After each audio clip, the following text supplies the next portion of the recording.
ஓம் ஸ்ரீ குருபியோ நம. நன்றாக குருவாழ்க, குருவே துணை. பரபிரம ருத்ரகாயத்ரி ஞானஸ்தலத்து நண்பர்களுக்கு வணக்கங்களும் வாழ்த்துக்களும். இந்த பதிவு கடகலக்ன நண்பர்களுக்கு 7 நாட்களுக்கான பலன். ஜனவரி 27 முதல் பிப்ரவரி 2ஆம் தேதி வரை, அதாவது சனிக்கிழமையிலிருந்து வெள்ளிக்கிழமை வரைக்கும். நம்முடைய கடகலக்னத்திற்கு சந்திரன் ஒவ்வொரு நட்சத்திரமாக எந்த இடத்துக்கு போறாரு, எந்த நட்சத்திரம் என்பது எந்த கிரகத்தை குறிக்கிறது, அந்த கிரகம் எங்கே இருக்கிறது போன்ற பலாபலன்களை தான் இதுல பார்க்க இருக்கும்.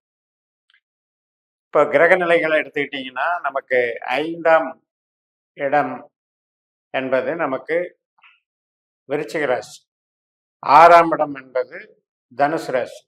இப்போ 5ஆம் அதிபதி செவ்வாய் 6ஆம் இடத்துல இருக்கார். அதே மாதிரி 4ஆம் அதிபதி சுக்கிரனும் 6ஆம் இடத்துல இருக்கார். 3, 12 கூடிய புதனும் 6ஆம் இடத்துல இருக்கார். இப்போ இந்த 3 கிரகங்கள் 6ஆம் இடம்னு சொல்லக்கூடிய வேலை, நம்முடைய சர்வீஸ், நம்முடைய ஒரு பணபலமும் சொந்த தொழிலுக்கும் ஒரு சப்போர்ட்டிவா இருக்கிற இடத்துல போய் இருக்காங்க. இந்த 3 கிரக சேர்க்கை அங்க இருக்கு. 7ஆம் வீட்டில் சூரியன் இருக்காரு, 8ஆம் வீட்டில் சனி அட்டம சனியா இருக்காரு, 9ஆம் வீட்டில் ராகு, 10ஆம் வீட்டில் குரு, 3ஆம் வீட்டில் கேது. இதுதான் கிரக நிலை. இப்ப நம்ம லக்னத்துல இருக்கிற ஆயில்ய நட்சத்திரத்துல தான் முதல் நாள் தொடங்குது. ஜனவரி 27ஆம் தேதி சனிக்கிழமை அன்னைக்கு மதியம் 1 மணி வரைக்கும் புதனுடைய நட்சத்திரமான ஆயில்ய நட்சத்திரம். இப்ப இந்த புதன் நமக்கு 6ஆம் வீட்டுல இருக்கிறதுனால நம்ம மனசுல இருக்கக்கூடிய எண்ணங்கள் மற்றும் நம்மளுடைய டெக்னிக்கல் நாலேஜ், கம்யூனிகேஷன் ஸ்கில், ஆழ்ந்த அறிவு, இதெல்லாம் செயலாக்கமாக மாறும். இம்ப்ளிமெண்டேஷன் நல்லா இருக்கும். வேலையில அந்த இன்வால்மெண்ட்டு நமக்கு ஒரு நல்ல பேர் புகழ் வாங்கி கொடுக்கும். சில பேருக்கு இடமாற்றங்கள் சார்ந்தது, அல்லது இன்னொரு வேலைக்கு நம்ம அப்ளிகேஷன் போடுறது, இது மாதிரியான ஒரு இன்டர்வியூ அட்டன் பண்றது, இது மாதிரியான விஷயத்துக்கு சப்போர்ட் பண்ணும். அது மதியம் 1 மணிக்கு அந்த ஆயில்ய நட்சத்திரம் முடிஞ்சு மகம் நட்சத்திரம் தொடங்குகிறது. லக்னத்துல இருக்கிற சந்திரன் 2ஆம் இடமான சிம்ம ராசிக்கு கேதுனுடைய நட்சத்திரத்துக்கு மாறுகிறார்.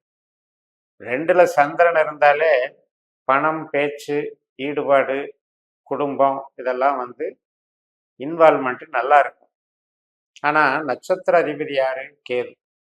அவர் 3ஆம் வீட்டுல செவ்வாயினுடைய நட்சத்திரத்துல இருக்காரு. செவ்வாயும் 6ஆம் வீட்டுல இருக்கிறதுனால இது ஒரு வீரதீர, ஒரு விளையாட்டு வீரர்கள் இருக்காங்கன்னா அந்த செயல்பாடுகளுக்கு ஒரு அங்கீகாரம் கிடைக்கும். அது மாதிரி போட்டி பந்தயங்களில் ஈடுபடுறது, போட்டி எக்ஸாமில் ஈடுபடுறது, இது எல்லாத்துக்குமே ஒரு சிறப்பை கொடுக்கும். பொதுவாக வெற்றியை கொடுக்குற நல்லது. அந்த மதியம் 3:52க்கு மேலே பூர நட்சத்திரம் தொடங்கும். சிம்மராசியில் சுக்கிரனுடைய நட்சத்திரம் பூர நட்சத்திரம். அப்போ நம்ம லக்னத்துக்கு 2ஆம் இடத்துல இருக்கிற சந்திரன் 6ஆம் இடத்துல இருக்கிற சுக்கிரனை காட்டுது. சுக்கிரனும் கேதுனுடைய நட்சத்திரத்தில் இருக்கிறதுனால இதுவும் வெற்றி தான். வேலையில் வெற்றி, உழைப்பில் வெற்றி, நமக்குண்டான பணவரவு, தொழில் பலத்துக்கு ஒரு பலத்தை கொடுக்கக்கூடிய நல்ல நாள். மறுநாள் திங்கட்கிழமை 29ஆம் தேதி சாயந்தரம் 6:56 வரைக்குமே இதே பூர நட்சத்திரம் இருக்கு. அது இதுல 6ஆம் இடத்துக்கும் 3ஆம் இடத்துக்கும் ஒரு தொடர்பு இருக்குன்றத புரிஞ்சுக்கணும். 6ஆம் இடம்ங்கிறது நம்ம வேலை பார்க்கறத குறிக்குது. 3ஆம் இடம்ங்கிறது அதுல இருக்கக்கூடிய சின்ன சின்ன மாற்றங்கள். இப்போ ஒரு சிலருக்கு பார்த்தீங்கன்னா டிபார்ட்மெண்ட் சேஞ்ச் நடக்கும், இன்டர்னல் சேஞ்ச் நடக்கும். சில பேருக்கு ஒரு பிரயாணம் மாதிரி போயிட்டு வாங்க அப்படிம்பாங்க, ஆன் டியூட்டி. அது மாதிரி சில பிரச்சனைகள், எதிரிகள் இருக்கும், கடன் வழக்கு பிரச்சனைகள்லாம் இருக்கும். அதெல்லாம் ஒரு தீர்வுக்கு வரும். 3ஆம் இடம் எப்போ தொடர்பு கொண்டாலுமே ஒரு சேஞ்சுங்கிறத நம்ம எடுத்துக்கலாம். அந்த சேஞ்ச் நமக்கு பாசிட்டிவாக தான் இருக்கும். அதாவது நம்ம மனசுக்கு பிடிச்ச சேஞ்சாக தான் இருக்கும். ஜனவரி 30ஆம் தேதி அன்னைக்கு செவ்வாய்க்கிழமை அன்னைக்கு உத்தர நட்சத்திரம், சூரியனுடைய நட்சத்திரம். சூரியன் 7ல் இருக்காரு, சந்திரனுடைய நட்சத்திரம் லக்னாதிபதி நட்சத்திரத்திலேயே சூரியன் இருக்கிறதுனால சந்திரன் 6ல் இருந்தாலும் 7ங்கிறது கஸ்டமர், கணவன் மனைவி, நம்ம பார்ட்னர், நம்ம அன்றாடம் சந்திக்கக்கூடிய நபர்கள், சமூகம்.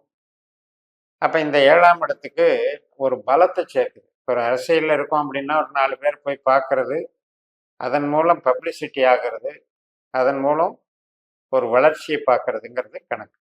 அப்போ சூரியன் நமக்கு நம்முடைய பேச்சாற்றலை வளர்ப்பாரு, நம்முடைய பேச்சு அடுத்தவர்களை வசீகரிக்கிற மாதிரி இருக்கும்.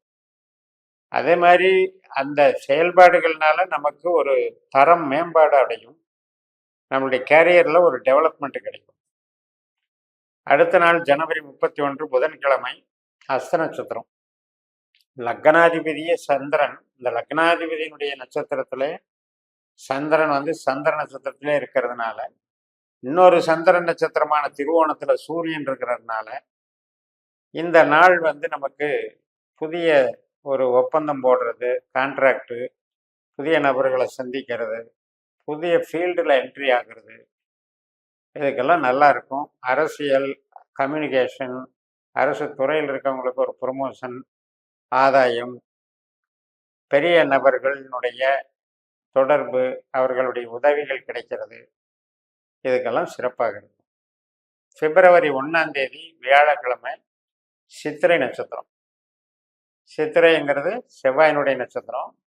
அந்த சித்திரை நட்சத்திரத்துல தான் கேது நம்மளுக்கு 3ஆம் இடத்துல உட்கார்ந்துருக்கிறாரு. 3ஆம் இடங்கிறது என்ன? தைரியஸ்தானம். அந்த தைரியஸ்தானத்துல கேது உட்கார்றாருங்கிற கேது கொஞ்சம் எமோஷனலி கலகம் குழப்பத்தை பண்ற கிரகம். அந்த கேதுவோட இந்த சந்திரன் போய் சேர்றாரு இல்லையா, அதனால நம்மளுடைய மைண்ட் செட்டு, மைண்டு உறவுகள் சார்ந்து வச்சிருக்கக்கூடிய இம்ப்ரெஷன்ஸ்ன்னு சொல்றாங்க இல்லையா, அந்த ஒருவருக்கொருவர் அந்த ஈடுபாடு, புரிதல், இதுல எல்லாம் சில குழப்ப நிலைகளை சில பேருக்கு அமையக்கூட அது கொஞ்சம் ரொம்ப கற்பனை பண்ணாம இன்வால்வ் ஆகாம ஜஸ்ட் லைக் தட் கடந்து போயிட்டா ஒன்றும் பண்ணாது. அந்த சந்திரன் கேது 3ஆம் இடத்துல அமர்ந்து, அந்த கேது செவ்வாய் நட்சத்திரத்தில் அமர்ந்து, செவ்வாயானவர் 6ஆம் இடத்துல இருக்கிறதுனால புதுசா கம்யூனிகேஷன் பண்ணணும்னு நினைக்காதீங்க.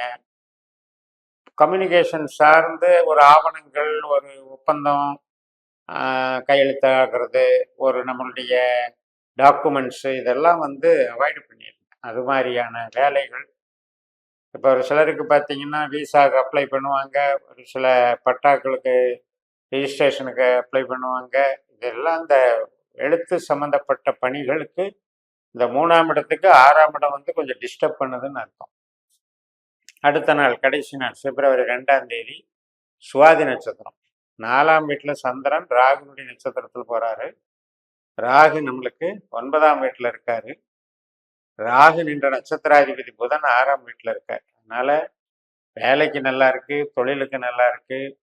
நம்முடைய முடிவுகள், ஆராய்ச்சி கல்வி, தொழில் கல்வி, மருத்துவ கல்வி, இதுக்கெல்லாம் சிறப்பாக இருக்கும்.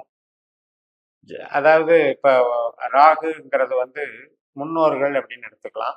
பூர்வீகம் சார்ந்து, பூர்வீக கோயில், தந்தை வர்க்கம், இதுக்கெல்லாம் ஒரு தொடர்புகளை ஏற்படும்.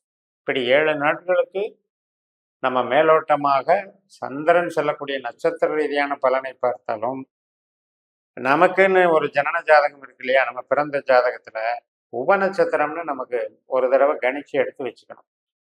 அப்ப 12 பாவத்திற்கும் உப நட்சத்திரத்தை நம்ம கண்டுபிடிச்சு வச்சுக்கிட்டு, இதே நான் சொல்ற பலனை நீங்க அந்த ஒரு பலனுக்காக நீங்க அடாப்ட் பண்ணீங்கன்னா, இப்போ உதாரணத்துக்கு ஆயில்ய நட்சத்திரம்னு சொல்றேன்னா, உங்களுடைய ஜனன ஜாதகப்படி அந்த புதன்கிற கிரகம் தொழிலை பணத்தை கொடுக்குது அப்படின்னு இருந்தா, அது தொழில் சம்மந்தப்பட்ட காரியங்களை அன்னைக்கு ஈடுபட்டா உங்களுக்கு வெற்றி பெறுவீங்கன்னு அர்த்தம். இது மாதிரி அந்த 12 பாவ அதிகாரிகளை தெரிந்து இந்த முறையை பயன்படுத்தி வெற்றி காணுங்கள் என்று கூறி நிறைவு செய்கிறேன். இந்த சேனலை சப்ஸ்கிரைப் பண்ணி ஷேர் பண்ணுங்க.